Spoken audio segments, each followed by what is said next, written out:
दाखवला नाही त्यांनी. पूर्ण ज्या ठिकाणी जर दाखवलं असतं तर आपल्या लक्षात आलं असतं मीडियाच्या आणि महाराष्ट्राच्या सुद्धा की अशा प्रकारचं काही त्याच्यामध्ये तथ्य नाही आहे. त्यामुळे मी आता माननीय मुख्यमंत्री, माननीय उपमुख्यमंत्री, माननीय सभापती आणि माननीय अध्यक्ष विधानसभा या चौघांनाही लेखी पत्र देणार आहे. या संपूर्ण प्रकरणाची सखोल चौकशी होण्याची आवश्यकता आहे. त्यामुळे माझ्या पत्राच्या आधारे आपण चौकशी करावी. जर मी ऑनलाईन रमी खेळत असेल आणि मी जर दोषी सापडलो तर नागपूरच्या अधिवेशनामध्ये उपमुख्यमंत्री किंवा मुख्यमंत्री दोघांपैकी कोणी एकाने निवेदन करावं. त्या क्षणाला न थांबता मंत्री आणि उपमुख्यमंत्री आणि मुख्यमंत्र्यांना न भेटता राज्यपालाकडे जाऊन मी माझा राजीनामा सादर करेन. पण हा व्हिडिओ समोर कसा आला, नेमकं तुमच्या जवळचा कोणतरी हा व्हिडिओ काढला असावा अशी शक्यता. प्रश्न असा आहे की तो व्हिडिओ कुणी काढला त्याची मला त्याच्या खोलात मला जाण्याची काही आवश्यकता नाही. तो खोल सभापती महोदय त्या ठिकाणी चौकशी करतीलच, तो काही विषय नाही. परंतु त्याच्यामध्ये एवढं विशेष काही नव्हतं की ज्याच्यामुळे महाराष्ट्रातल्या शेतकऱ्यांचा भावना दुखवतील किंवा त्याच्यामुळे आता छावा संघटनेच्या काही पदाधिकाऱ्यांमध्ये भावना दुखवतील असं कुठल्याही प्रकारचं काहीही नव्हतं.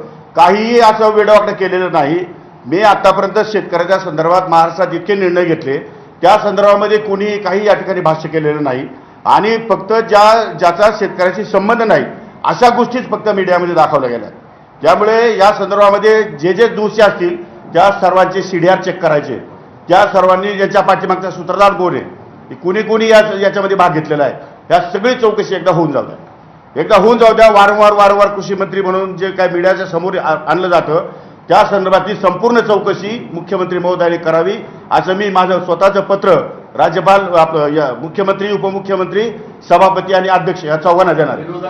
सातत्याने असं म्हटलंय की तुमचे जे वक्तव्य आहेत, मागच्या वेळी तुम्ही म्हणत होते की ढेकणांचा पंचनामा करायचा का, किंवा त्याच्या आधी काही शेतकऱ्यांच्या संदर्भात तुमचं जे वक्तव्य होतं हे अंडरलाईन करून सांगितलेलं आहे की अशा पद्धतीचं वक्तव्य कृषी मंत्री का करतात. अहो मला सांगा, ढेकळ म्हणजे काही तर सांगा तुम्ही. जर तुम्हाला ढेकळाचा अर्थच कळत नाही तर त्यावरती उगीच मीडियामध्ये बदनामी काय करतात. ढेकळं म्हणजे एकदा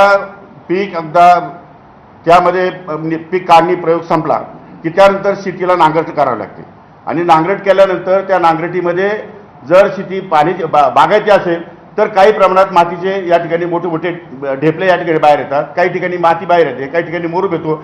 डिपेंड्स आपण म्हणजे जशी शेती असेल तसं. आता ज्या शेतीमध्ये काहीच शक्य नाही, जी शेतीचा पूर्णपणे हार्वेस्टिंग झालेलं आहे, त्या शेतीमध्ये पिकच उभे नाही, त्याचे पंचनामे कसे करायचे तुम्हीच सांगा मला. म्हणजे काय चुकीचं होतं, त्यात काय चुकीचं आहे. ज्या शेतामध्ये पिकच नाही आहे, मी काय म्हटलंय की शेतीचे पंचनामे होत नाही, पंचनामे पिकाच्या नुकसानीचे होतात. त्यामुळे पिकाच्या नुकसानीमध्ये ज्या शेतकऱ्यांचं नुकसान झालंय त्या शेतकऱ्यांना त्या शेतकऱ्यांचे पंचनामे करण्याचे आदेश सन्माननीय कलेक्टर आणि सन्माननीय कृषी अधिकाऱ्यांना देण्यात आलेले आहे आणि त्या दृष्टिकोनातून त्यांचे पंचनामे आले की तो प्रस्ताव शासनाला येईल आणि त्या दृष्टिकोनातून त्यांना भरपाई देण्यात येईल. एवढंच नव्हे तर ज्या शेतकऱ्यांनी पीक काढून शेतातून आपल्या घरी आणलेलं आहे परंतु त्याच्याकडे साठवण्याची क्षमता नाही किंवा जो ठेवू शकत नाही, परंतु पावसामुळे त्याचं पिकाचं नुकसान झालेलं आहे तर त्याची सुद्धा या ठिकाणी नुकसान भरपाई शासन करेल अशा प्रकारची मी घोषणा त्या ठिकाणी केली होती.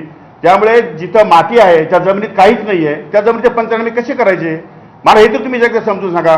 किंवा महाराष्ट्रातल्या कुठल्याही कृषी खात्यामध्ये काम करणाऱ्या अधिकाऱ्यांनी, शेतकऱ्यांनी किंवा या ठिकाणी कृषी संघटनेने मला फक्त समजून सांगावं की ढेकळाचे पंचनामे कसे करता येतील. ते जर मला समजून सांगितलं तर मी सांगेल ढेकळाचे पंचनामे करायला लावतो.